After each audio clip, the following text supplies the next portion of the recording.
Veamos. Tenía aquí guardadas estas cositas abiertas que habéis visto antes, ¿no? Voy a abrir una serie de cosas más. Resumiendo, lo que quería comunicar es que para comprender bien exactamente cómo funciona Kingdom Hearts o por qué Kingdom Hearts es como es o por qué se tomaron ciertas decisiones en la historia, uno ha de mirar a la historia de los creadores de Kingdom Hearts para entenderlo.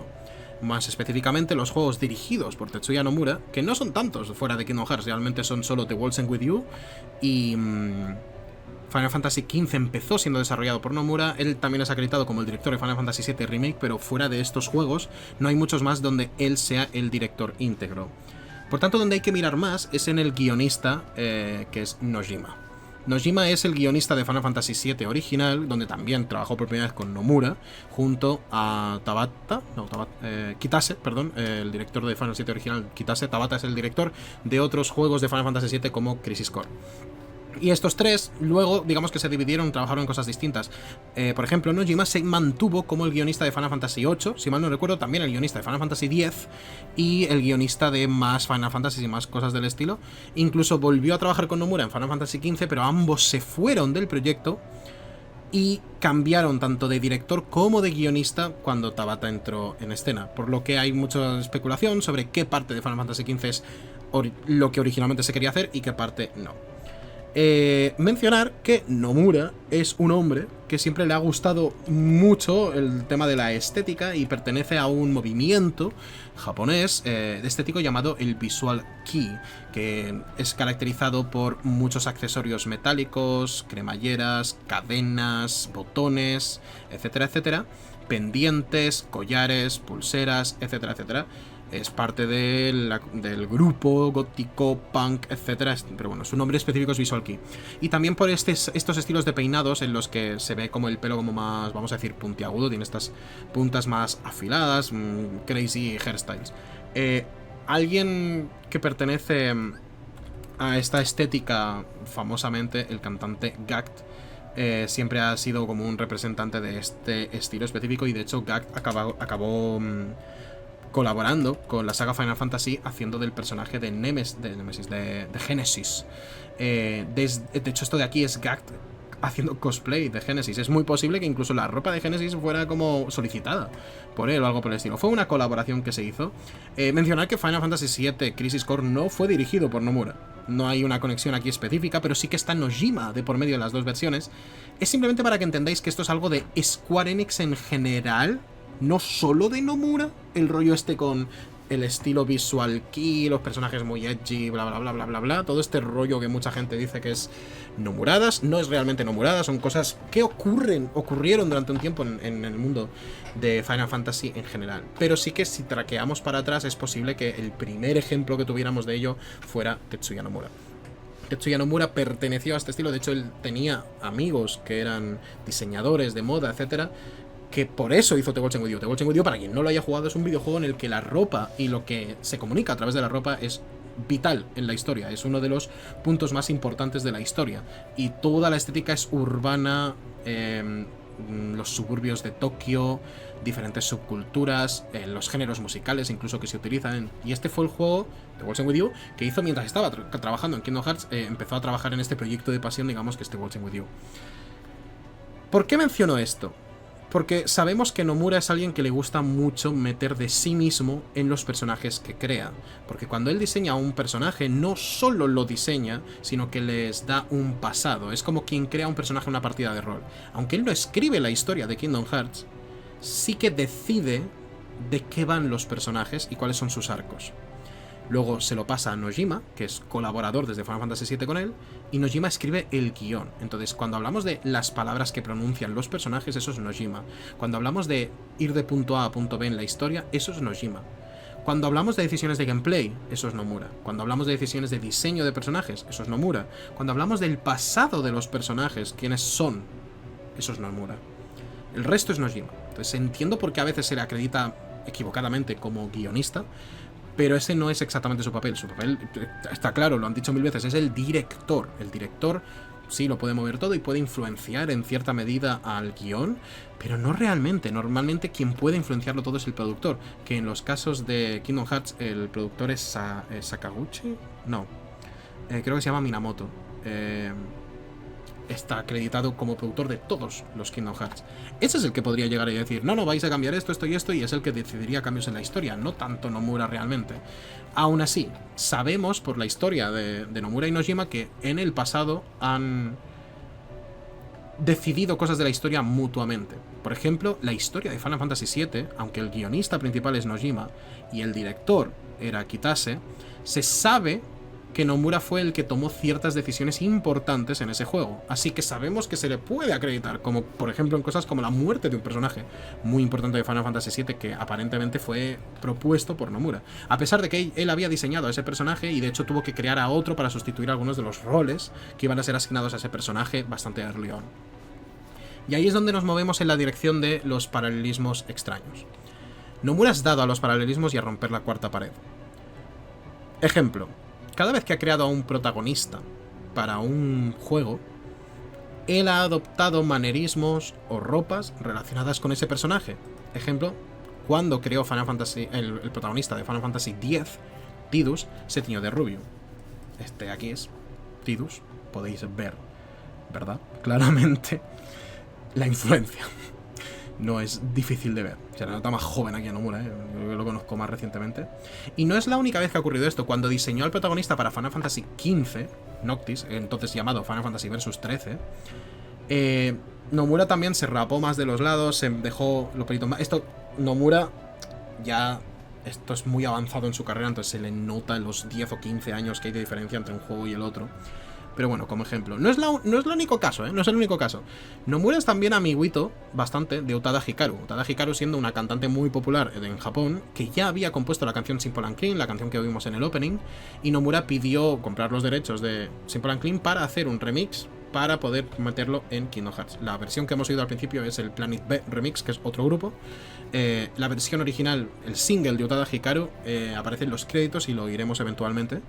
De hecho, ella canta tanto en japonés como en inglés y, wow, no se le nota apenas en el inglés el que sea japonesa, lo cual no puedo decir de otras personas que he oído hacer sus propias letras en japonés. En anime, sobre todo, se le nota mucho más que el inglés. Bueno, con Utada Hikaru no se nota. Y estos dos son amigos. Lo digo porque, famosamente, el diseño de Kairi a lo largo de la saga Kingdom Hearts ha sido influenciado de forma directa por peinados que ha llevado Utada Hikaru. Cuando en los principios de los 2000 llevó este peinado corto más tipo bob, ese es el peinado que le dieron a Kairi. Cuando luego tuvo un peinado más largo a finales del 2010 es cuando le cambiaron el peinado a Kairi, y cuando volvió para Kingdom Hearts 3 le dieron este peinado más corto. Esto fue una decisión, vamos a decir, controversial entre los fans, porque muchos dijeron que parecía una regresión. Si la idea era que mostrar que Kairi se volvía cada vez más adulta, pues no lo consiguieron, porque en el tercero parece más joven que en el segundo. Claro, esta gente no tuvo en cuenta que es que la idea es que tiene que reflejar siempre a Utada Hikaru como personaje. Entonces sabemos que esto ocurre, sabemos que los diseños de los personajes están influenciados por aquellos que tienen algún tipo de conexión con ello. Y aquí es donde empiezan las conexiones más extrañas. Antes hemos hablado del diseño de Ansem. Tenemos el rollo de los guantes de científico loco, digamos, muy estereotípicos de los años 40, de Frankenstein. Está vivo, ¿no? Lleva estos guantes. Tiene las botas negras altas, tiene la camisa blanca parece como del romanticismo un poco, los cinturones. Todo tiene un rollo de mezcla entre final de era victoriana y principios de la era esta de los monstruos tal. Pero luego tiene partes casi de armadura, tiene estas sombreras muy marcadas, la chaqueta larga. Es un diseño sin duda interesante e intimidante como villano, con el peinado este plateado hacia atrás, una melena larga, la piel oscura y estas formas casi de demonio, ¿no?, que le hacen el peinado. Pero uno pensaría, ¿de dónde vendrá este diseño? ¿Cómo llegó a esto, no? Porque en su momento lo hablamos, que Sora estaba pensado para ser como Mickey, y Rico estaba pensado para ser un contrario a Sora, y Kairi estaba pensado para ser una especie de intermedio con estos tonos más lilas, más rosados. ¿De dónde vendrá el diseño de Ansem?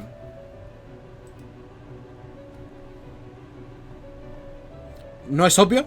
O sea, una vez lo ves, no es obvio que es exactamente la misma ropa. Fijaos bien, la chaqueta larga, las botas de cuero, las sombreras. ¿Qué diferencias hay? Vale, Sephiroth va completamente de arriba abajo de negro, excepto las sombreras y el pelo. En cambio, Ansem reparte más blanco con la camisa y los guantes, y las sombreras en su lugar las han hecho oscuras. Pero es que es muy difícil no ver las conexiones, es muy difícil no verlo. Y esto es la versión de Sephiroth más antigua, porque si miramos el diseño de Roberto Ferrari, que es el diseñador de personajes que ha sustituido, digamos, a Nomura en la saga Final Fantasy de forma más habitual, es el diseño más reciente de... ¿Por qué no me sale arte de Roberto Ferrari? No me lo puedo creer. Sephiroth, por favor. Vale, creo que algunos de estos son arte oficial incluso. No, esto no. Este de aquí es arte oficial. Es que se parece todavía más a Ansem. Me siento como que han hecho que poco a poco se parezca cada vez más a Ansem.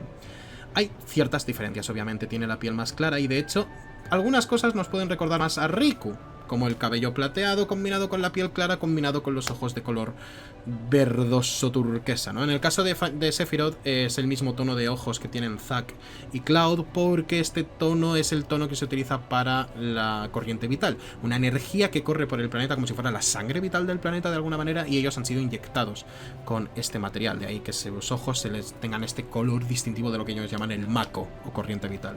En el caso de Riku probablemente decidieron ese color como referencia a Sephiroth. Entonces, ¿qué pasa con Ansem? Ansem es como una versión aún más oscura de Sephiroth, en algunos sentidos. Es como una versión de un científico loco de Ansem. Y aquí es donde me di cuenta de que hay una serie de conexiones temáticas entre Final Fantasy VII y Kingdom Hearts 1 que vuelven a Kingdom Hearts una especie de universo alternativo, por así decirlo, de las ideas que Nojima y Nomura tuvieron en Final Fantasy VII. Pruebas que tenemos de esto. Claramente, Kingdom Hearts 1 favorece a los personajes de Final Fantasy VII. Tenemos a Yuffie, tenemos a Cloud, tenemos a Aerith, tenemos a Cid. 4 personajes de Final Fantasy VII, todos con papeles más principales. Luego tenemos a Squall, protagonista del 8, y a otro personaje del 8 haciendo un papel menor, Selphie. Luego tenemos personajes de Final Fantasy X también cumpliendo papeles menores, Tidus y Waka. Y se acabó. No hay más del 10. Entonces, claramente hay mucho más del 7. Diremos, hostia, ¿por qué era el más popular? No sé, ¿no tendría más sentido promocionar los más recientes? Porque claro, hablamos de que el 7 es del que más hay y del 8 y 10, que son los juegos más recientes, no. Y que no hay nada del 9.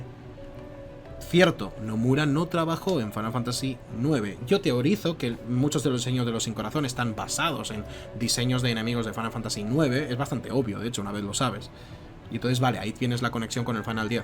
Aún así se está favoreciendo mucho a Final Fantasy VII. E incluso si nos vamos a los diseños principales y las dinámicas de personajes que hay creadas en Kingdom Hearts 1, nos damos cuenta de que hay muchas conexiones con Final Fantasy VII. Para empezar, las más obvias son todas las que tienen que ver con el personaje de Sephiroth.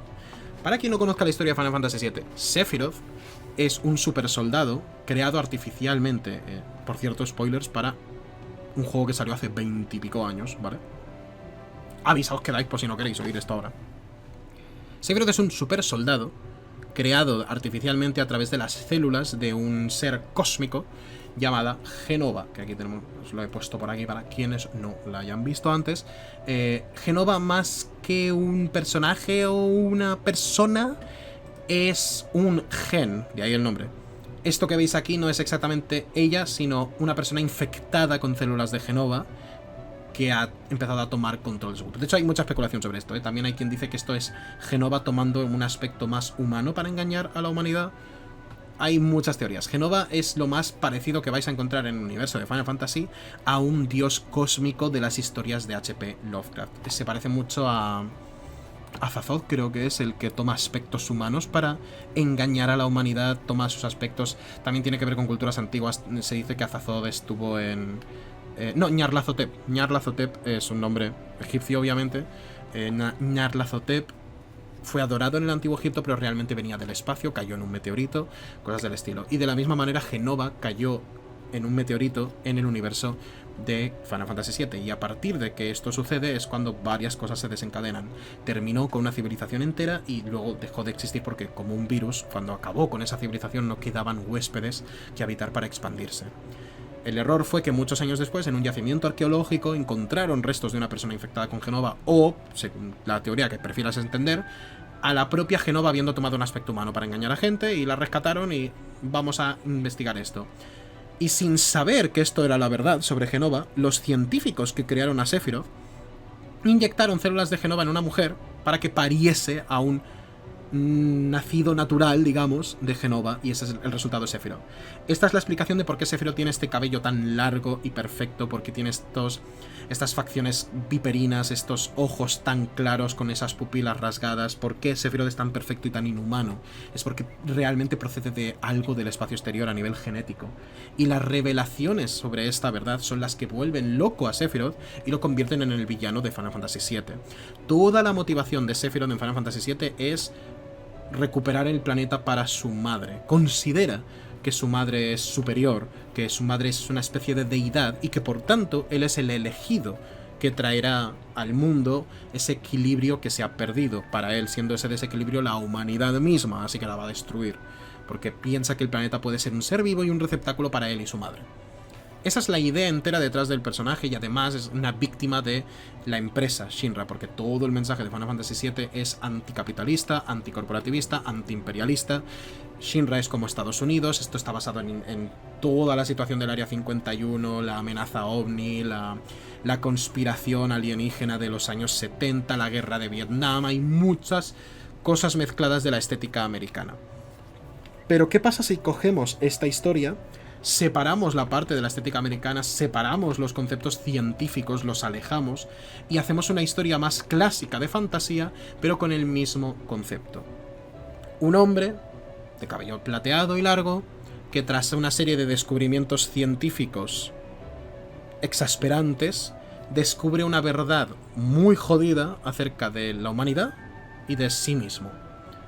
Y con ello decide que va a dejar de ser algo humano en pro de volverse algo semejante a una deidad, como tanto él adora, para volverse omnisciente. Esto es la historia de Sephiroth, pero es también la historia de Ansem tal como la estamos viviendo ahora.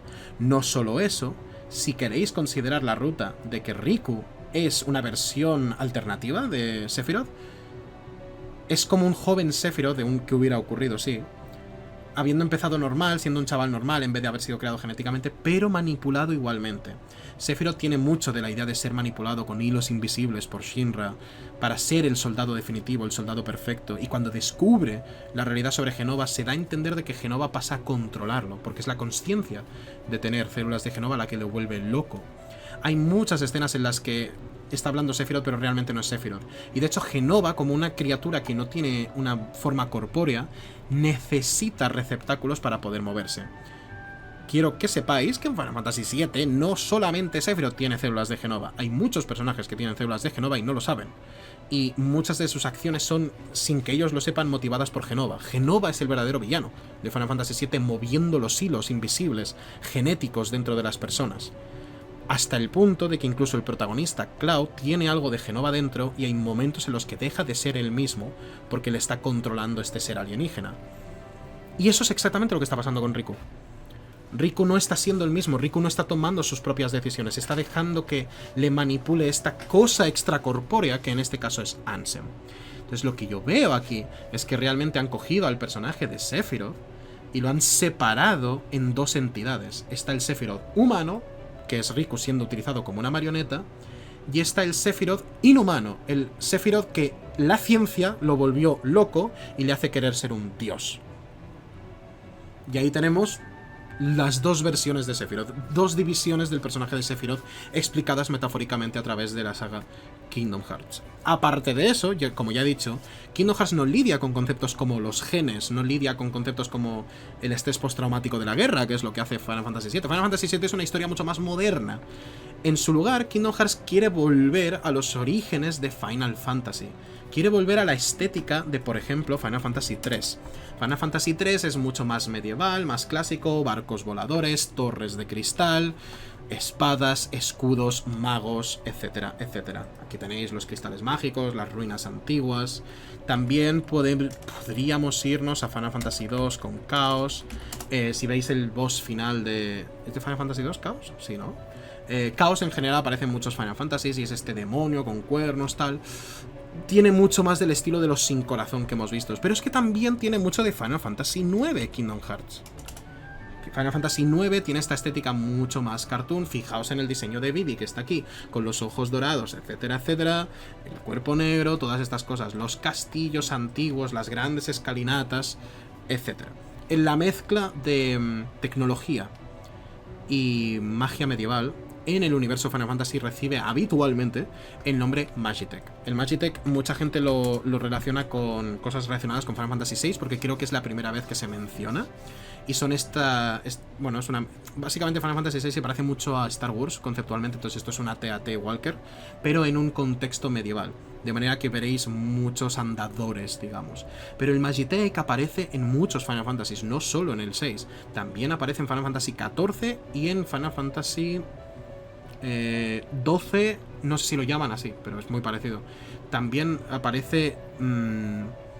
no de forma directa a lo mejor, pero también aparece en Final Fantasy XIII. Este bicho que veis aquí, en Final Fantasy XIII, creo que aparece uno específico.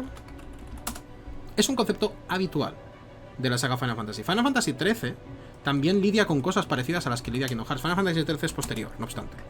Pero también tiene la mezcla esta de que son planetas, hay un rollo más cósmico, máquinas que son dioses, tecnología siendo tratada como si fuera magia. Es algo muy específico de la saga Final Fantasy y sin duda Kingdom Hearts bebe de ello.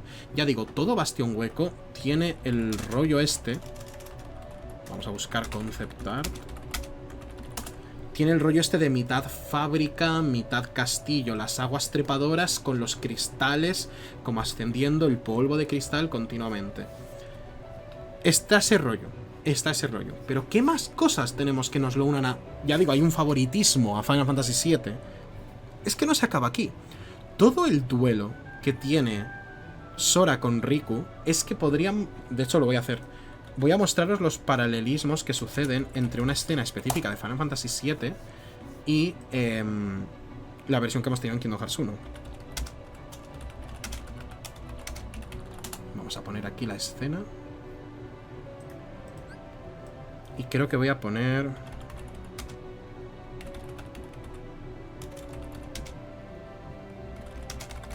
A ver qué me sale, bueno, me saldrá el remake antes, ¿verdad?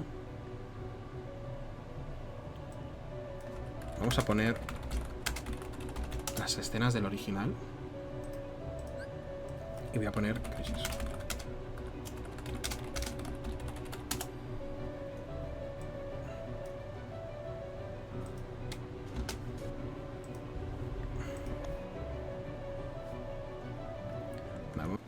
Vale, si mal no recordáis, esta es la escena que hemos visto antes.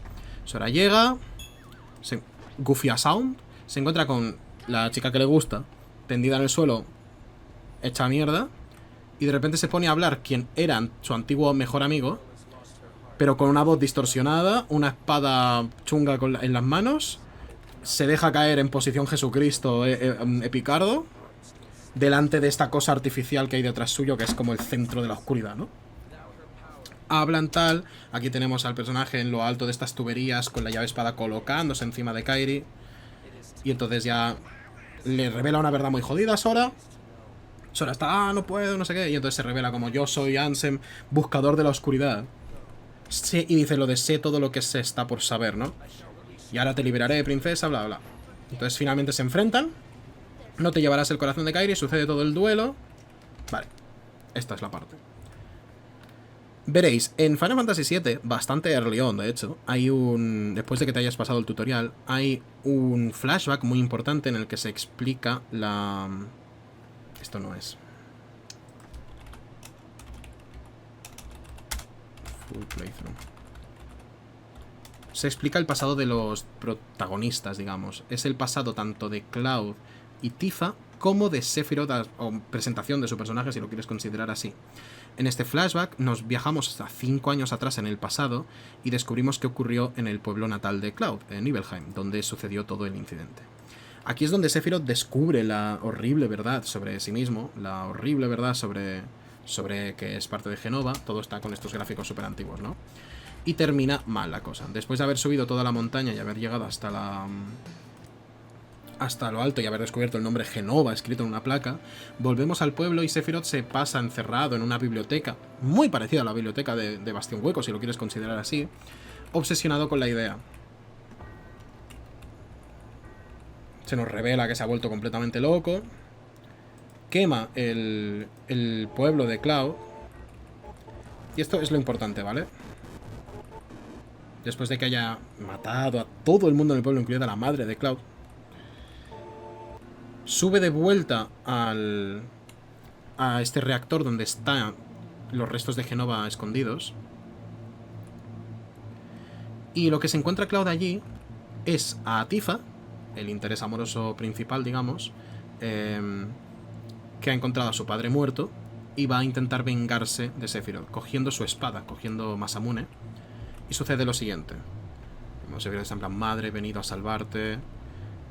Tifa intenta matarlo. No lo consigue. Sephiroth le pega un corte que la deja KO. Entonces, para cuando llega Cloud, se encuentra a Tifa tendida en el suelo, herida, y de hecho la coge en brazos. Tifa es incapaz de entender nada de lo que está ocurriendo a su alrededor, no sabe siquiera que Cloud es quien le está cogiendo en brazos en este momento, y delicadamente la deja a un lado y decide enfrentarse a Sephiroth. Y cuando se enfrenta aquí arriba a Sephiroth, Sephiroth está con las manos alzadas delante de esta barbaridad mecánica que representa el corazón de todo lo que está mal, ¿no? Que es Jenova. Y está diciendo, soy yo el elegido, el que te llevaré a la tierra prometida, etcétera, etcétera. ¿Cómo has podido hacer esto? Y entonces hay una frase importante que dice, más tarde. Tienes toda esta canción, está muy chula. La historia de Final Fantasy VII es muy buena, ¿vale? Tengo mis cositas con el original, pero especialmente en Remake me gusta mucho cómo lo han adaptado. Se revela Jenova, que hay acerca de mi tristeza, mi familia.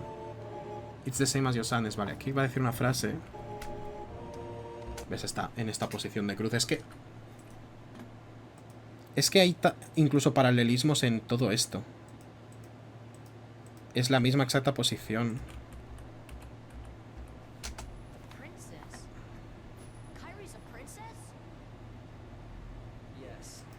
Toda esta parte de él bajando, tal. Fíjate, aquí, cuando está en el centro. No es solo eso, es el contexto. Porque ahora va a decir una frase de Cloud muy importante. Sephiroth, yo confié en ti. No, tú no eres el Sephiroth que yo conocí. En inglés ha sido adoptado más de una vez, la traducción de Final Fantasy VII. Suele ser una, no eres el Sephiroth que yo una vez conocí. ¿Cómo puede confiar en ti? No, no en ti, en quien sea que seas tú. Es como lo tradujeron en Remake, creo.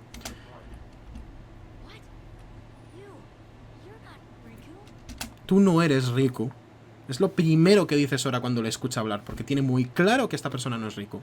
Igual que la conclusión a la que llega Cloud es, no, tú no puedes ser el Sephiroth que yo una vez conocí. Aquí tengo que hacer una disertación un poco más rara. También, spoilers para un juego que salió hace 25 años, pero Final Fantasy VII, esta escena, toda esta escena de aquí es, entre comillas, falsa. Cloud está recordando mal esta escena. Es un truco que utiliza Final Fantasy VII, es que el narrador no es fiable. Cloud no es alguien fiable para explicar esta historia, porque de hecho él no es quien se enfrentó a Sephiroth, sino un personaje llamado Zack. Pero me viene muy bien para la comparativa que estoy haciendo, porque Cloud en personalidad se parece a otro personaje de Kingdom Hearts que aún no habéis conocido, así que no es buena idea hablar de ello. Ahora bien, Zack es, sin duda, Sora. Zack tiene el pelo negro, no marrón, pero también lo tiene puntiagudo. Y es un personaje con una personalidad mucho más parecida a la de Sora, mucho más vivaracho, mucho más inocente, un poquito más tonto también. Y él tiene toda esta escena en la que encuentra a la chica. Fijaos, en la versión que hicieron... Esto es una remasterización de un juego que salió para PSP, Crisis Core, que además fue paralelo a un Kingdom Hearts, de manera que hay referencias a todo esto. En Kingdom Hearts hay un momento dado en el que salieron a la vez, entonces hay como referencias mutuas. Entonces, aún más profunda esta conexión ahora, ¿no? Digamos que en este caso Tifa representaría el papel que ocupa Kairi. Y aquí podemos ver mucho más esa conexión. Fijaos en la construcción entera de esta escena.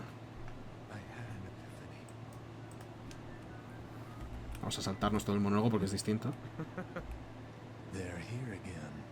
Es la locura de Sephiroth, es la idea de ya no es el mismo, ha sido poseído por esta cosa terrible que es Jenova.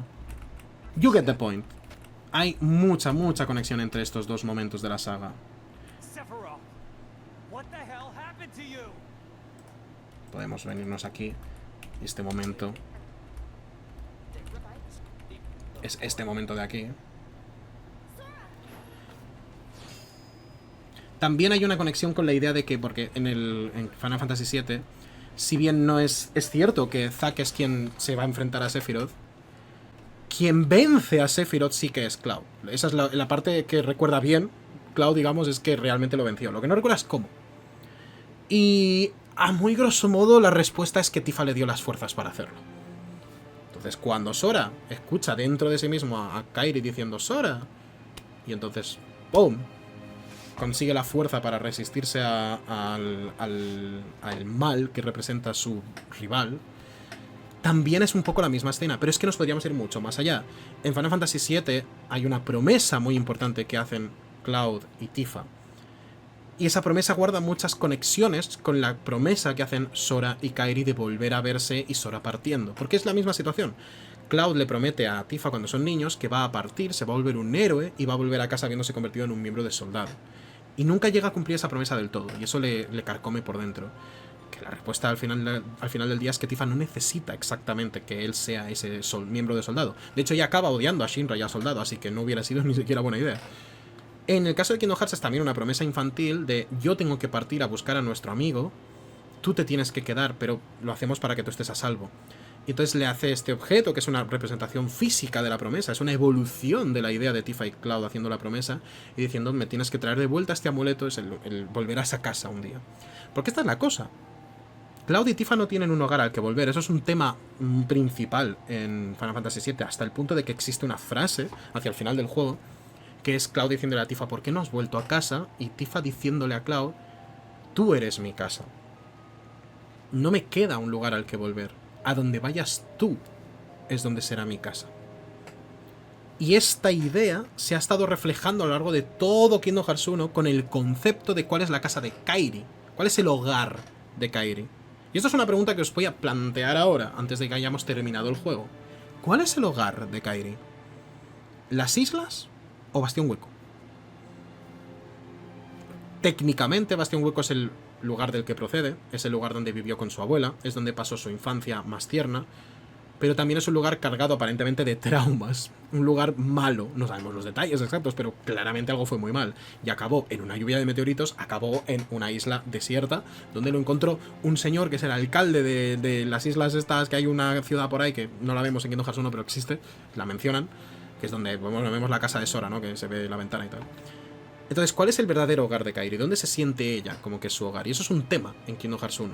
Y la conclusión es las Islas del Destino. De hecho, creo que hay un momento en el que cuando Sora está aquí dice, los mundos se van a restaurar, y los personajes de Final Fantasy dicen, sí, sí. Sora pregunta, ¿entonces Kairi volverá a las islas? Y esta es una pregunta que me parece muy interesante, porque dice, ¿volveré yo a las islas? No dice, Donald y Goofy volverán al mundo Disney, no dice nada de eso, dice, ¿Kairi volverá a las islas? Porque es lo que más le importa a él. Lo cual nos demuestra que Sora ha entendido, porque Kairi ha estado aquí dentro. Él podía pensar lo que Kairi pensaba y sentir lo que Kairi sentía, y hasta cierto punto había una conexión muy profunda, casi psíquica. Entonces, él sabe, él ha entendido. El hogar de Kairi no es este castillo, porque de este castillo apenas queda nada de lo que ella recuerda, ni es el lugar al que su corazón pertenece. Su corazón pertenece a las islas, y esto es como una contrarrespuesta muy interesante a la idea de Tifa diciendo, donde vayas tú, Cloud, es mi hogar. Porque eso es lo que ha estado pasando hasta ahora.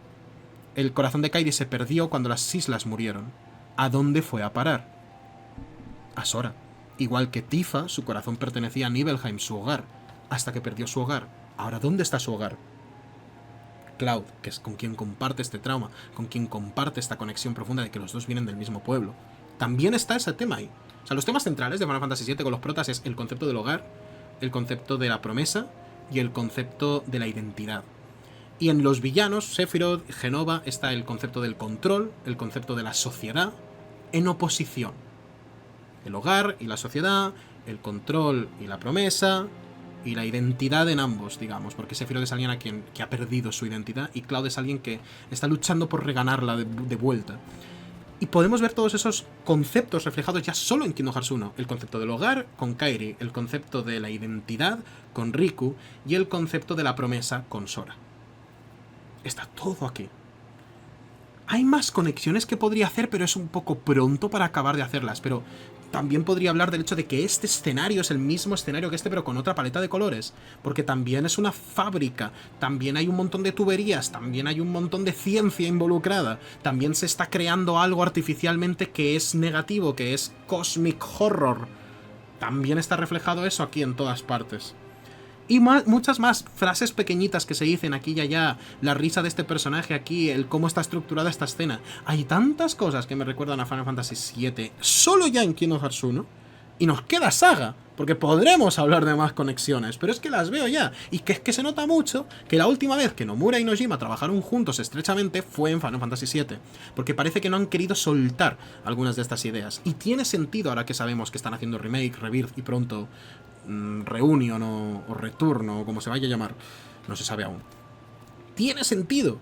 De hecho, lo vamos a ir viendo, porque si te exploras la historia de la saga Final Fantasy VII, después de Final Fantasy VII hicieron Advent Children, que guarda conexiones con Kingdom Hearts que lo flipas, pero aquí es al revés, en plan, Advent Children fue influenciado por Kingdom Hearts, más que lo que estamos hablando ahora de que es que Kingdom Hearts fue influenciado por Final 7. Y ya hablaré de ello en algún momento, probablemente, tal vez, en Kingdom Hearts 2 se podrá hablar de ello. Hablamos de que después de Advent Children se hizo Crisis Core, que fue un juego de PSP paralelo a un juego de PSP que hicieron en Kingdom Hearts, de manera que hicieron un crossover. Y luego de eso, cuando se cumplieron los 10 años de Kingdom Hearts, se hizo el Kingdom Hearts de 3D. De 3DS, quiero decir. Eso fue paralelo a la confirmación por parte de los creadores de Final Fantasy VII de que se iba a hacer remake. Pues fue 2012, que es cuando se estaba desarrollando también Final Fantasy XV. Justo en esa época Nomura le dio por hablar de otros temas, específicamente de los sueños, pero ya hablaremos de ello cuando lleguemos.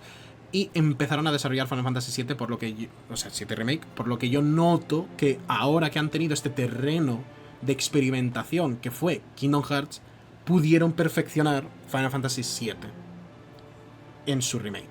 Porque entonces digamos que las influencias se han retroalimentado las unas a las otras, de manera que estas conexiones como el concepto de la promesa, la historia de amor entre Sora y Kairi, el concepto de la identidad perdida con Riku, pienso que a lo mejor no estaban súper bien reflejados en Final Fantasy VII o no al máximo de su esplendor, y gracias a Kingdom Hearts pudo reflejarse en Final Fantasy VII Remake. O al menos esa es mi opinión. Puede que haya gente que me mate un poco por decir que la narrativa de remake es mejor que la narrativa del juego original, porque hay mucha gente que no opina esto. Hay gente que opina que se le fue demasiado la olla con remake, que añadieron demasiadas cosas que no tienen nada que ver. Yo no lo pienso realmente. Yo pienso que han mejorado prácticamente todas las cosas del 7 porque han tenido mucho más tiempo para ampliarlos, han tenido mucho más tiempo de desarrollo. Puede que haya gente que no le guste meramente la idea de Kingdom Hearts influenciando a Final Fantasy VII porque suena como a una especie de castigo divino. ¿Por qué los dioses me han castigado en esto? Soy hater de Kingdom Hearts y fanboy de Final 7. Hay gente así. Es lo que yo opino como persona que empezó jugando con Kingdom Hearts y se interesó por Nomura y Nojima y fue atrás a cómo hemos llegado aquí. Conocí estos juegos anteriores que a mí no me gustaron especialmente, pero ahora estoy viendo en lo que están trabajando actualmente. Después de yo haberme jugado todos los Kingdom Hearts desde pequeño, haberme vuelto un experto en la saga, conocer a la perfección todo el lore de Kingdom Hearts, toda la narrativa, tanto meta como explícita, de Kingdom Hearts, y ver, después de que hayan acabado la saga con Kingdom Hearts 3, que ya hablaremos de eso de acabar, ¿vale? Que hayan pasado, porque es que son los dos, son Nomura y Nojima otra vez, en Final Fantasy VII, porque es que se nota.